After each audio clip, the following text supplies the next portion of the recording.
9th of October 1943, one of the bloodiest air battles of the war was unfolding over German skies.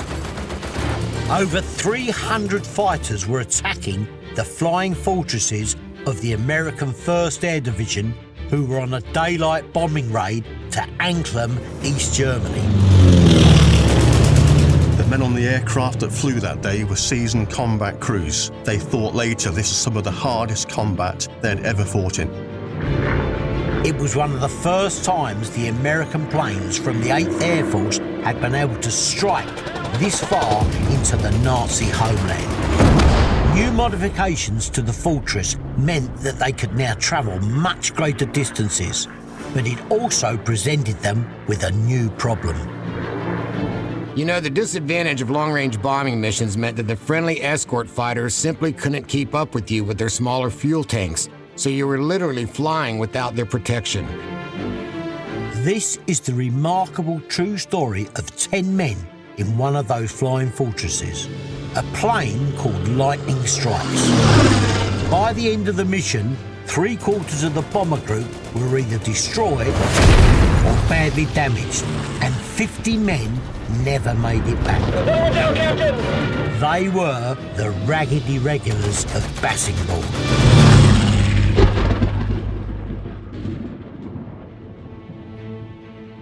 I'm Bruce Crompton, history lover, military antique collector and ex-paratrooper. In Amazing War Stories, you're going to hear about incredible actions, all taken from records housed in museum collections. It's only by unearthing these wonderful tales that I hope to support these important institutions, honour the heroes that sacrifice so much and help preserve their legacies for future generations.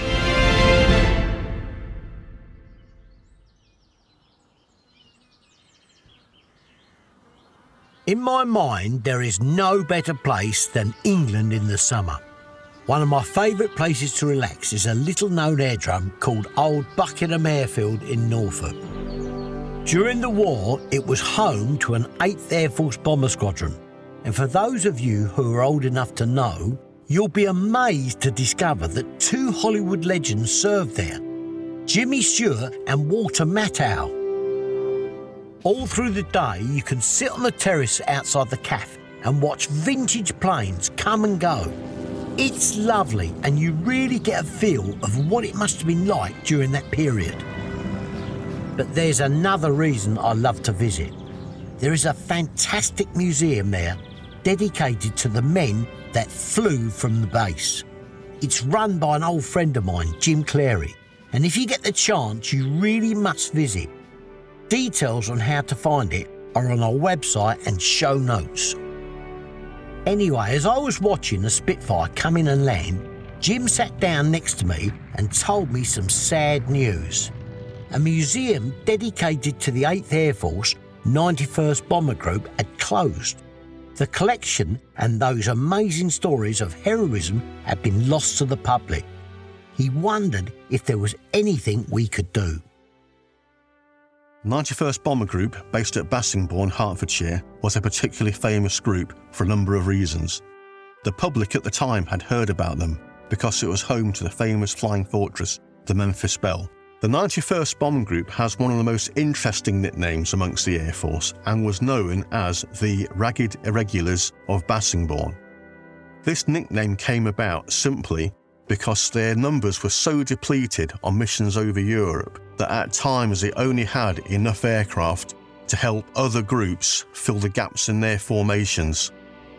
One airman who flew with the Irregulars was a man called Charles Combat Hudson. A larger-than-life character, he certainly lived life to its fullest. He played hard and he worked hard. In fact, he used to often go down on evening passes and would have a very good time out in local pubs with local girls. And he would then come back normally a little bit drunk in the early hours of the morning. And when he was called for a mission, don his uniform over his pyjamas, and he would fly on the mission in his pyjamas. The idea behind this was, in case it was cancelled, he would just go back straight into bed. The tale that Jim told me about Combat Hudson was incredible. a testament to the tenacity and perseverance that was the hallmark of people from that generation. We had to make sure that at least his legend was preserved, a testament to the type of man who flew with the ragged Irregulars. In his lifetime, amongst other things, he was a pro boxer and pro golfer, owned a famous restaurant, Charming Charlie's, became involved in a major prison break, and was also, bizarrely for a while, an exotic animal handler.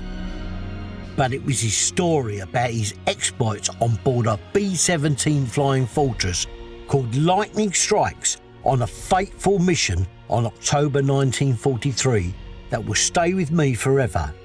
It really is an amazing war story. Remember, everything you're about to hear is true, no matter how extraordinary it sounds.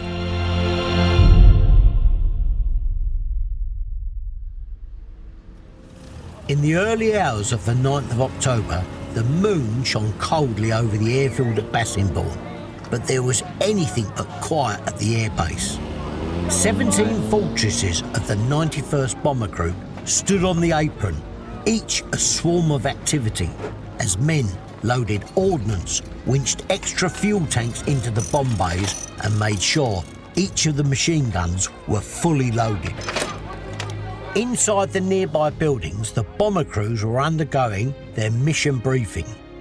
On a platform in front of all the air crews, Major Donald E. Sheila, himself a pilot, was revealing the target of today's bombing run to the men. The 1st Bomber Division, of which the 91st was part of, was going to Anklam, a city 75 miles north of Berlin. There was a whistle and murmur from some of the crews. Quiet down. Most had not flown this far before, and they were fully aware that the missions they were now being sent on were becoming increasingly more deadly. Dr. Chris Mann is the head of the Department of War Studies at the Royal Military Academy Sandhurst. In 1943, the war was in the balance. Although defeated by the Soviets at Kursk and facing the prospect of the Anglo-American invasion of Sicily and subsequently mainland Italy in the summer, Germany was still far from defeated. Albert Speer's reforms of the German economy for total war had led to a considerable increase in the production of armaments. A key part of Allied strategy was to halt, or at least disrupt this production, through aerial bombing. This was undertaken by the combined air fleets of RAF Bomber Command and the 8th US Army Air Force. The British developed a technique of nighttime area bombing which targeted whole cities, not just their factories, but their entire infrastructure and populations in an effort to bring the German economy to a halt. The Americans believed that precision bombing was more effective. This approach required flying in daylight, with all the risks that involved at the hands of Germany's sophisticated air defences. As a consequence, particularly in the early part of the campaign, US Army Air Force losses were terrifyingly high. Although the standard tour was 25 missions, the average crew only managed 11 before coming casualties. To be fair, the British loss rate was lower, but not by much. Major Sheila pointed to a large map behind him.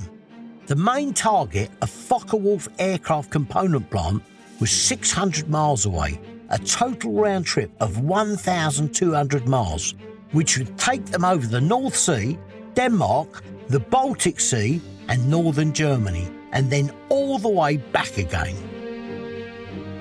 But the target was only part of the group's objective.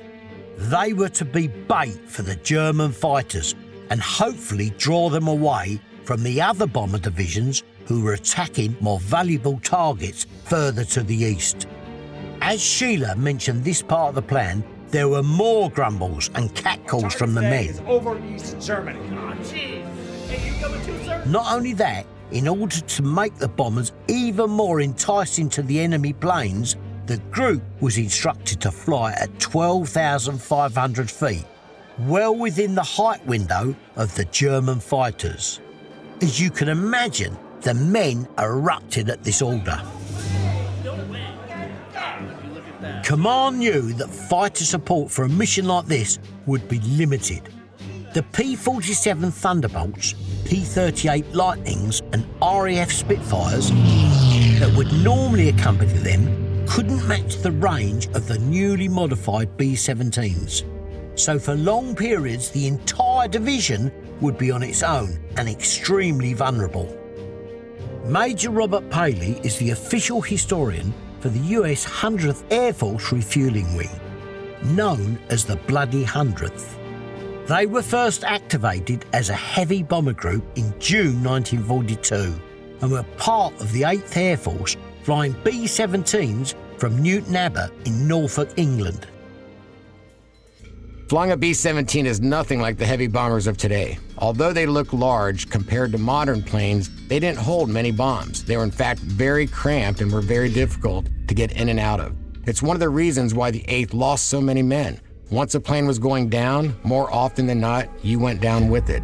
True to any bomber, they were ponderously slow, which made them easy prey for enemy fighters. The only advantage you had was the flight ceiling, the altitude that bombers could fly. So in the event of your altitude being taken away and having no fighter escort, you really were a sitting duck. In one row of seats, the officers and crew allocated to lightning strikes, one of the more popular of the planes, looked at each other in disbelief. The captain, First Lieutenant Hilary Bud Evers, a fresh-faced 20-year-old from Cincinnati, Ohio, whispered to the man beside him. Just the way you like it, ain't Charlie?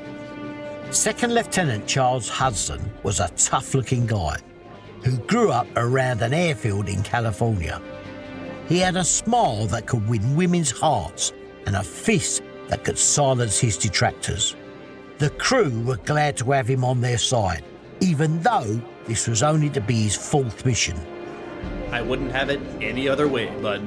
Hudson replied. But the news for these particular 10 men was going to get even worse. Major Sheila then started to read out the flying patterns. Telling Charlie, lightning strikes. Lightning strikes was to be tail end Charlie in the final formation, a place no one wanted to be. Bringing up the last place on a bombing wing usually meant that you were destined to get all the action, as enemy planes would usually attack from the front, fly through and pass the formation, and then circle round to continue their attack from behind. The crews called this rear position Purple Arc Corner. So on an operation like this, deep into enemy territory and with limited fighter support, the men knew the chances of survival were terrifyingly low.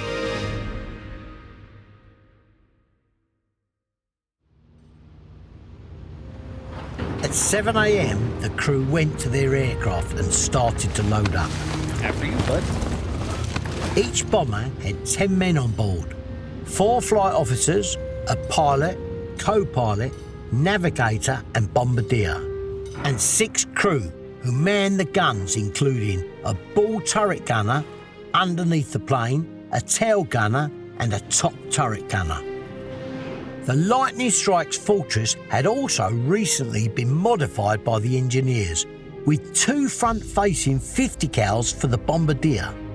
Normally, he would have to share the cheek guns either side of the nose with the navigator. This addition was to mitigate the aircraft's lack of firepower to the front. At this point in the war, the latest fortress was the G-type, and it had one important distinction: a front nose turret. The fortress's main weakness was defending against head-on attacks, something that the Germans had worked out. So the G-type variant had a double-barrel 50 caliber nose turret that the bombardier could operate. Lightning Strikes, an F-type and the variant before this, didn't have this turret. However, the talented ground crews had engineered a workaround where they sometimes placed twin 50 cals, often taken from the tail guns of busted fortresses, and put them in the nose cone. First Lieutenant Hilary Evers, called Bud by his friends, was the captain of Lightning Strikes. a fortress in the 401st Squadron. He was an experienced pilot and had already clocked up a number of sorties. The other officers on board were co-pilot Second Lieutenant Robert S. Roberts from Kentucky, navigator Second Lieutenant Bruce D. Moore from Indiana, and of course the charismatic bombardier Second Lieutenant Charles S. Hudson from California. The rest of the crew, Sergeants Alba, Wood, Taff, Young, Colvin and Gibb, were also seasoned fortress men. Their responsibility was primarily manning the guns and keeping their eyes peeled for enemy fighters, although Alba had the extra responsibility of being the radio operator, and Wood, who was the top gunner, was also the chief engineer. As they loaded up, a man jogged over to Hudson. It was Bo Gabler, his best friend and a larger-than-life Texan. Bo and Charlie had gone through training together and had made an amusing pact with each other. If either of them were on a different plane that was shot down, when they bailed out, they would wave at each other as they jumped away. Hey, Charlie, remember our deal? Asked Gabler. Of course, but I ain't bailing today. Replied Hudson, and with that swung himself up through the hatch. With everyone on board, the four mighty Pratt & Whitney engines fired into life. They each produced 750 horsepower and made a hell of a noise. Lightning Strikes, fully laden with its bomb load and extra fuel, heaved off the runway and into the dawn sky. The men watched the fields of England turn into a patchwork quilt below them and must have wondered whether they would ever see the base and, in some cases, their loved ones again. Squadron after squadron was circling in the sky above the Bassingbourne base. They were building their box formations, which would offer them the greatest protection against enemy fighters. Eventually, the tail-end Charlie plane, Lightning Strikes, joined the group. Bob Roberts, the co-pilot, pointed up ahead. The lead plane of the entire wing had fired 2 green flares. This was to signal that all planes were present and the run was now underway. The box flying formation was designed by legendary Air Force Wing Commander Colonel Curtis LeMay. It was designed to create maximum protection not only for the planes in the square, but also the wider squadron as all the boxes were interlinked. Planes would form 4 corners of a square, and then each box would interlock with the other 3 boxes, both high and low, fore and aft. The thinking was you needed to give your gunners the widest and safest fields of fire possible, while at the same time giving them interlocking firepower. Obviously, you didn't want to accidentally shoot down a friendly plane, but you also wanted a gun from the next plane to pick up from where you left off. This meant that pilots had very little leeway in moving their planes. They absolutely had to hold this formation for everyone's safety. The first part of the journey was uneventful. As the group flew over the North Sea, the sun shone. The accompanying Spitfire fighters would give protection up to the edge of Denmark. Then they would be on their own. The trouble started as they neared the enemy-held coast. Enemy fighters had been spotted in the distance, but none seemed to press their attack. Maybe they were worried about the Spitfires higher up. So far on the run, 4 fortresses had had to abort the mission due to various technical difficulties, 3 of which were in Evers' squadron. Suddenly, the safety of their boxes was becoming broken, and only 13 planes remained in the 91st formation. Bombardier Charlie Hudson looked out at his large plexiglass window at the front of the plane and saw the fighter escorts start to peel away. They were on their own. There they go, boys. Keep your eyes peeled. It was now 11 a.m.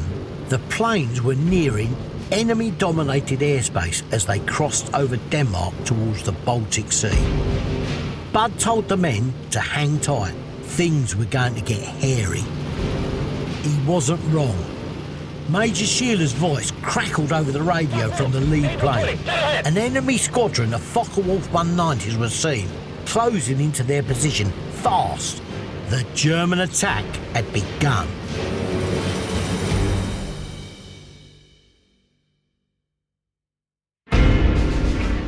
Chaos broke out in the group as tracer from a myriad of guns flew through the sky. The first fortress to go down was Chief Sly III, which was piloted by First Lieutenant Charles Pinning.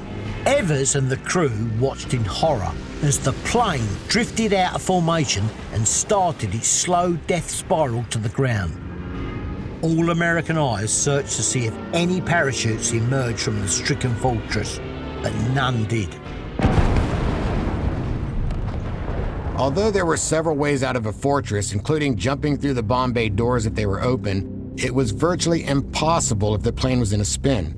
The centrifugal force alone would keep you pinned to the inside of the plane. The only small mercy would be that the high G-forces inside the plane meant that you were likely to black out before the end.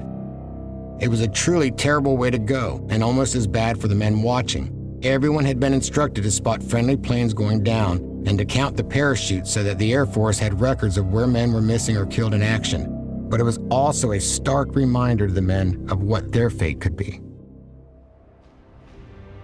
The weather was completely clear and the American planes could be seen from miles away. The bomber wing crawled into German airspace, where they knew things would get even hotter. As they passed near New Brandenburg before the pivot north towards Anklam, fighters seemed to come from everywhere. There's one coming in! The guns all around the ship blazed out as enemy planes shot past. He's up high!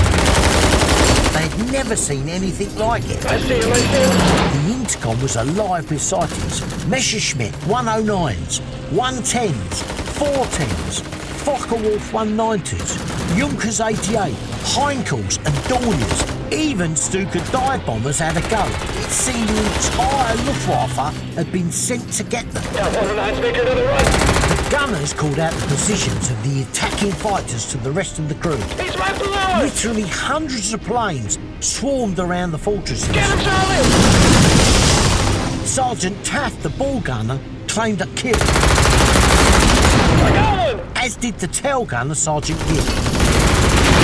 Another one down, Captain! Good work, boys. But still, the Germans kept on coming. The division was now nearing the IP, the initial point. This was when they were to start the bomb run, and many of the crews used to call it sweating time. It was a nerve-wracking part of the operation, as the planes were not allowed to take any evasive action, no matter what was being thrown at them, as the bombardier zeroed in their northern sights. Bombing run underway. It's well known that Norden, the company that made the bomb sight, said that their sight was so accurate that it could hit a pickle barrel from 1,000 feet. Well, that was blatantly untrue. What isn't as well known is the fact that it wasn't the best bomb sight available at all. Apparently, the Sperry bomb sight was more technically advanced, but Norden managed to win the PR battle with the U.S. Army Air Force, who went with that sight instead. The pilots initially lined up the run, but then would flick the autopilot on and let the bombardier take control. The pilots had now essentially become passengers at this point. All they had to do was try and survive the flak until they reached the aim point. It was here when the bombardier would release his sticks, the column of bombs. It was only then that the pilots would resume manual flying, which enabled them to move their fortresses a little out of harm's way. Normally, Luftwaffe fighters wouldn't attack during these runs, as they were worried about being hit from friendly ground-based flak guns. But not this time, however. As the planes closed in on the IP point, more Focke-Wulfs suicidally flew through their own flak to attack head-on. pilots passed so close that Colvin, the left waist gunner, yelled out, Jeez, I could see that guy's face. He was close. Such ferocity brought down another fortress in the group. Its number 3 engine burst into flames. Again, the men watched as the fire spread to the other engines. This time, 4 parachutes were spotted, but the other 6, sadly, didn't make it out. Bud got onto the intercom. Did anyone else see that? One of those jumpers gave me a wave as he bailed. Hudson smiled. It must have been Bo, he thought.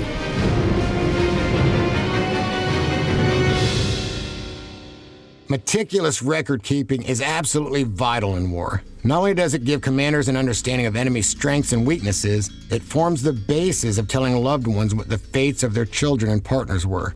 So everyone was ordered to mark exactly when and where a plane had gone down and how many people, if any, had escaped from it. Of course, depending on what was going on, this wasn't always possible, but the men took this responsibility very seriously.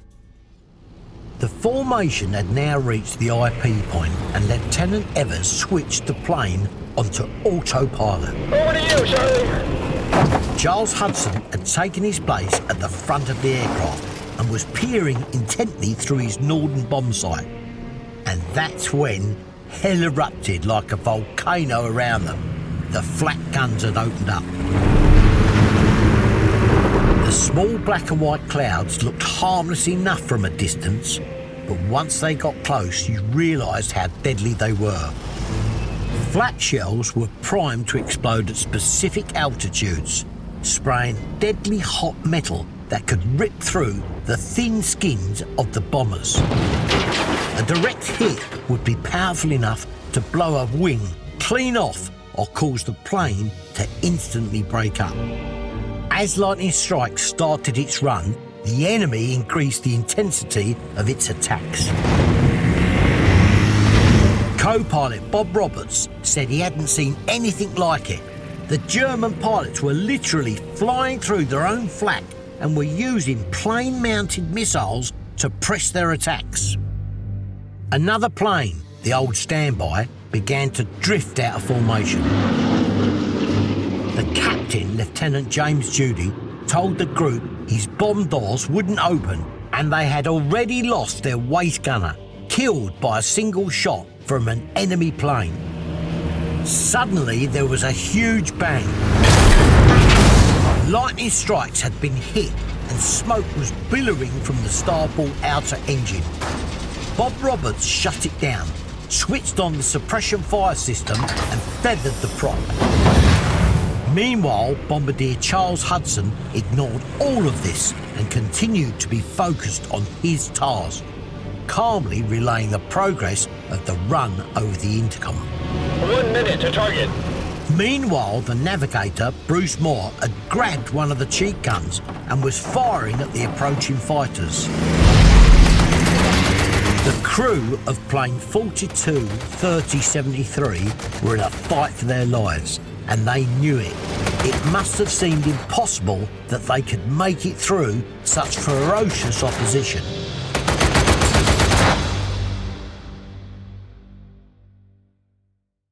Hello!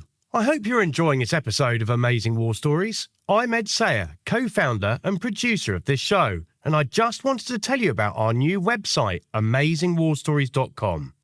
Inside, you can find out more about our podcast, take a deep dive into some of the weapons and equipment used by our heroes, or you can sign up to our awesome newsletter, where we give you the lowdown on military museums, host fun reader polls, and of course, feature little-known amazing war stories that Bruce and I have come across during our research. So after you finish listening, please take time to visit. And if you think you have an amazing war story you'd like us to feature, then do get in touch. Just click on the link on our show notes. AmazingWarStories.com, the home of military heroes. The 50 cals were literally glowing red hot as planes shot around the fortress. The crews would have felt like they'd taken a wrong turn and flown through the gates of hell itself. The plane was peppered with holes right through the fuselage, from the incessant flak. Ahead, Hudson could see the first of the bomber wings ordnance start to explode over the targets. They just needed to hold her steady for a little longer. 15 seconds. Then another bang. Another engine. The starboard inner started to smoke, but it was still working.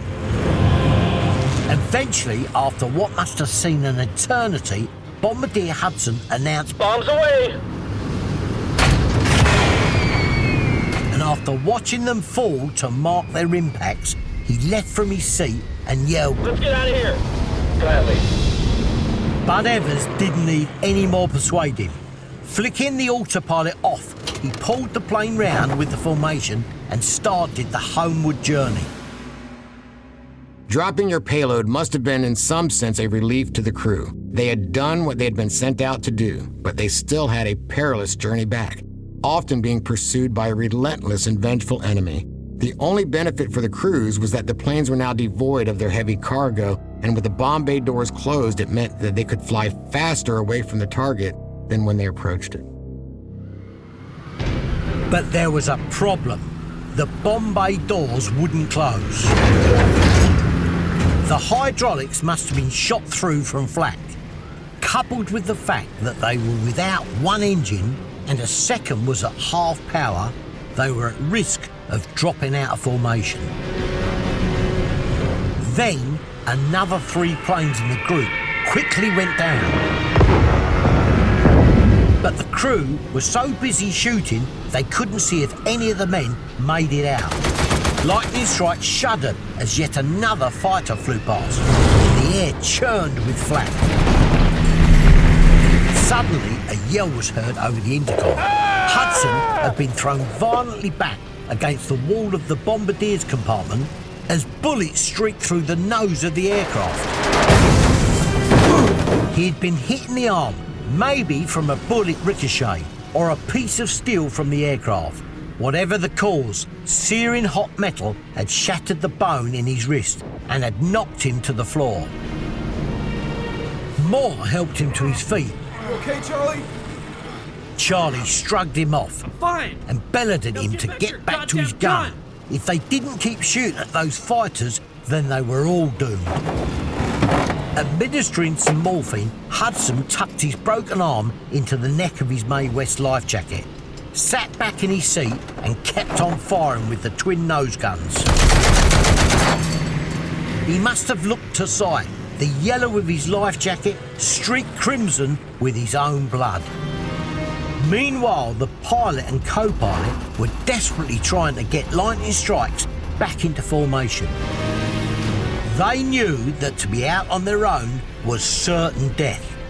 The fighting became so intense that both Hudson and Moore soon ran out of ammunition. I'm out!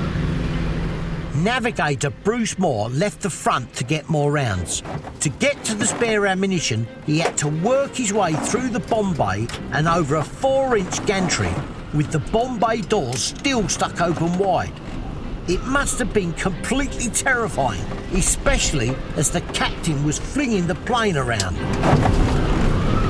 Exhausted, he emptied the belts out of the boxes and draped them around his neck. Then, heavily laden down, he then started his perilous journey back to the front of the plane. 50 caliber ammunition belts weighed an absolute ton. They were stored in metal ammunition boxes, and you had to have a lot of upper body strength to lift one. It was much easier for gunners to empty the belts onto the floor and to drape the belts over their shoulders. At least they didn't have to also carry the weight of the box as well. Meanwhile, Hudson had been knocked to the ground yet again. This time, a flak shell had exploded near the nose of the plane, and a piece of metal had ripped through his right shoulder. The bombardier found himself on his back, feet above his head. Dazed, he came around and picked himself up again, only to be hit a third time. A small slither of flak sliced through his right arm, just above his elbow. He thought he was going to be killed little by little, a death from 1,000 cuts. The front of the plane looked like a cheese grater. Moore arrived back with the ammunition and was shocked to see the state the bombardier was in. However, Combat Hudson used to be a professional fighter and was used to pain. He grimaced at the navigator. Lieutenant Moore had learnt his lesson once, and instead of checking on Hudson, he got on the intercom and instead asked Wood, the engineer, to help load the gun. In the cockpit, Evers and Roberts, through sheer determination, had managed to get lightning strikes tucked in behind Major Shearer's lead plane. It was a superb piece of flying. Now, back in formation, the men breathed a little more easy. They had the protection of the box again. However, it proved to be short-lived, because at that moment, the third engine began to give up.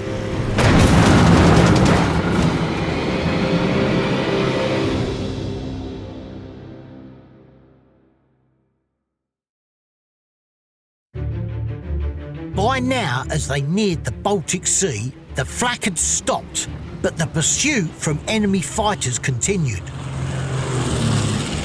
The starboard outer engine was getting worse, and lightning strikes was beginning to fall out of formation again. They had to get the bomb bay doors closed. Captain Bud Evers told co-pilot Roberts to take command, whilst he went back to see whether he could manually close the doors. Hey, Roberts, you've got control! As he made his way back to the bomb bay, he could see the cables had been shot through. Large holes gaped right through the aircraft on every side. The captain wondered how they'd even made it this far. Inching across the gantry over the frightening drop, Bud grabbed the winch handle. Bombers were designed to be streamlined. Having the bomb bay doors open caused significant drag, and especially so if you had engine trouble or had received other damage. It was imperative that you got the doors shut if you were to keep up with the rest of the formation. At that moment, an enemy fighter caused Roberts to dive. Lieutenant Evers was thrown against the ceiling of the bomber and then slammed back down. His legs astride the tiny gantry.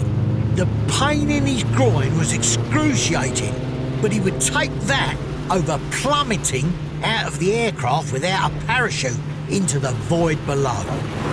Pulling himself up, he grabbed the winch and managed to close the bomb bay doors.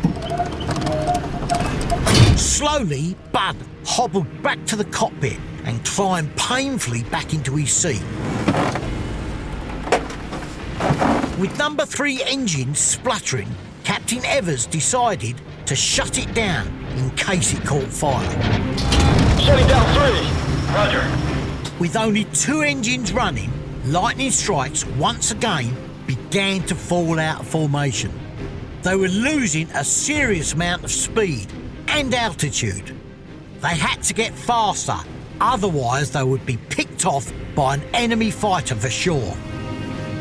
Evers got on the intercom and told the crew to start throwing out everything they had to make the plane lighter. All guns, ammunition, anything in fact that could be jettisoned should be thrown out. Hudson laughed as he imagined the German farmers wondering what all this kit was raining down amongst them. As the crew heaved out the guns, ammunition, in fact everything they could lay their hands on, the captain instructed Hudson to keep his 50 cals just in case. They needed those nose guns to defend themselves from more head-on attacks. Hey, Charlie, don't throw your guns away. We may still need them.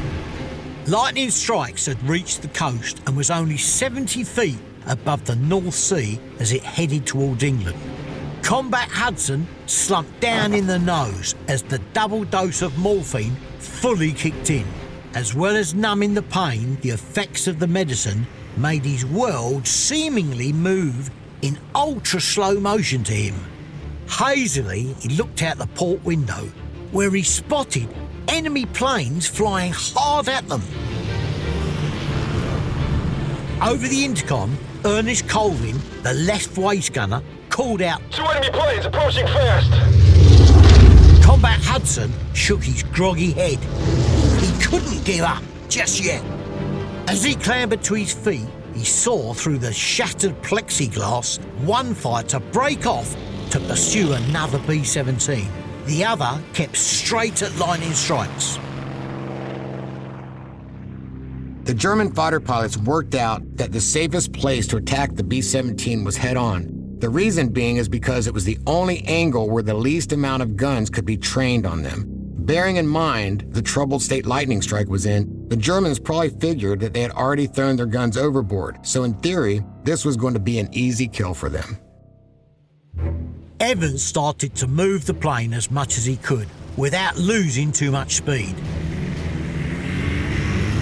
The fighter's guns opened up, but thankfully he had shot too early and missed completely. The German fighter plane roared past. He missed. Get him, Charlie. Hudson had the only working guns left on the plane. The rest, along with the remaining ammo, had been thrown overboard. The enemy plane looped around and lined up for another pass, this time at the rear. Lightning Strikes was now over the channel, nearly home. Hudson got on the intercom. Front, keep the plane steady. I think I can get this guy. Evers flew the plane true. The crew braced themselves for the inevitable. But incredibly, the German pilot missed again. It was to be his undoing. The German flew right past over the top of the fortress, but made another fatal error. Pulling his nose up, he gave Hudson the perfect target. The crew was shouting over the intercom. Hit him hard, Hudson. Hit him hard. Charlie squeezed the trigger, and the twin 50 cals opened up. The bullets smashed into the fighter, killing the pilot instantly. You got him, Charlie. You got him. Shouted Bruce Moore, pounding his shoulder. Luckily for him, Hudson's morphine had kicked him and he didn't feel a thing. The enemy slowly turned over and smashed into the sea in front of the fortress. Cold water from the crash sprayed through the shattered nose of Lightning Strikes, soaking Hudson as he threw through the plume. But despite everything, they weren't out of danger yet. The bomber limped over the coast of Suffolk, flying low, and made a beeline for Bassingbourne. Landing a plane is one of the most dangerous aspects of flying. Landing a badly damaged fortress was another thing altogether, especially if you were injured. Even if not, you were mentally and physically exhausted from battle, so the pilots had to keep their wits about them to get those beasts down in one piece. Charlie Hudson had now collapsed in the front from exhaustion and was being tended to by Moore, but he had lost a lot of blood. They had been flying for 8.5 hours and all were just holding on. As the airbase at Bassingbourne loomed into view, Evers grabbed the Very pistol and shot a red flare into the sky. A signal that he had injured on board and would need urgent medical attention. He throttled the 2 remaining engines back and brought the fortress down beside the runway. Damaged planes weren't allowed to land on the concrete in case they crashed and closed the strip for other planes. But Lightning Strikes had one last nasty surprise in store for the crew. As the captain applied the brakes, nothing happened. This was going to be tight for Evers. He only had 2 engines in which to apply engine braking. The 2 Pratt Whitneys screamed in anger. And then the unthinkable. The right landing gear collapsed. The plane dug into the grass and for a moment it looked like it might flip. But eventually the fortress came to a halt, having performed a ground loop which brought it to a stop, facing the opposite direction. Ambulances raced across the runway towards them. Across the airfield, Bud saw Major Shealer's plane being tended to, and a stretcher carrying Hantman, the rear gunner, being manhandled off the plane. Out of the other window, he saw two other fortresses stuck together. The Shamrock Special had crashed in to the Careful Virgin, whose brakes had clearly failed on landing. By all accounts, they had been the lucky ones. The death toll on that day was horrific. The 91st lost 5 planes on the mission, 50 men out of action. Sadly, 30 of them lost their lives. Major Paley puts the mission into perspective. The ragged Irregulars certainly lived up to their name on that mission. Records show that they were attacked by over 300 enemy fighters for over 3.5 hours. However, it wasn't just that mission that was grueling. The very next day, on the 10th, there was another maximum effort raid where the 8th Air Force lost another 30 B-17s. In fact, in the 4 missions they flew in October 1943, they lost 148 aircraft. That's nearly 1,500 men, either killed or taken prisoner. The B-17 crews of the 8th Air Force had a higher loss rate than any other division of the U.S. Armed Forces in all theaters of war. By the end of the war, the 91st had flown 340 missions and had the highest number of losses of any bomb group in the 8th Air Force, 197 fortresses lost in action. Despite the odds being stacked against them, the crew, led by First Lieutenant Bud Evers, all thankfully survived the war. Unfortunately, or fortunately, depending on your point of view, 2 of them, Ernest Colvin, the waist gunner, and Gilbert Taft, the ball turret gunner, both became prisoners of war. Taft on the very next day after the Anklam mission. Lieutenant Charles Hudson received a DSC for his actions on that day and stayed in the Air Force, eventually obtaining the rank of Lieutenant Colonel. He became the US Air Force's highest awarded bombardier, and by the war's end had flown 37 missions. However, he wasn't the only man to receive a DSC on that mission. Major Shealer's rear gunner and Major Sidney Hampman had his entire arm blown off at the shoulder from the Fokker-Wulf fighter, but still didn't leave his post. Incredibly, he too survived. Hudson was finally reunited with his friend Bo Gabner after the war. The Texan had survived a prisoner of war camp and confirmed that it was him who waved at lightning strikes as he jumped out, just as he promised he would. Bud Evers died at the grand old age of 90. He was actively involved along with Charles Hudson in the 91st Memorial Group, which until recently used to regularly meet to remember. Charming Charlie, as Hudson became known after the war, beat Evers and lived until the age of 95. The Fortress Lightning Strikes wasn't quite as lucky as its crew. Unfortunately, on the 21st of February 1944, it was shot down by a German fighter. By this point of the war, it had completed 23 missions. The crew on that mission, all different from those in this story, all survived. They bailed out and became prisoners of war. A final word from Jim Clary. 77 years ago, these heroic young men of the 8th Air Force completed their last missions over Europe. The museum at Old Buckingham commemorates their sacrifices and losses during this arduous campaign. If you're interested in the 8th Air Force and its history, please come and visit us. We have 2 wonderful museums there dedicated to these heroes. Military museums aren't just bases of learning, they are places of remembrance. To find out more about this operation and the many others the 8th Air Force took part in, then please go to amazingwarstories.com to see some of the museums and organisations we are supporting. Whilst you're at our website, please do consider backing this venture with a subscription if you can afford it. We don't charge the museums for raising their profiles. So we rely entirely on your generosity to keep our mission going. I really want to help these vital institutions in these difficult times.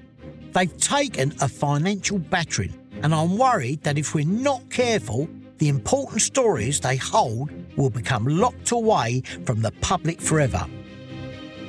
So please do spread the word of what we're trying to do here.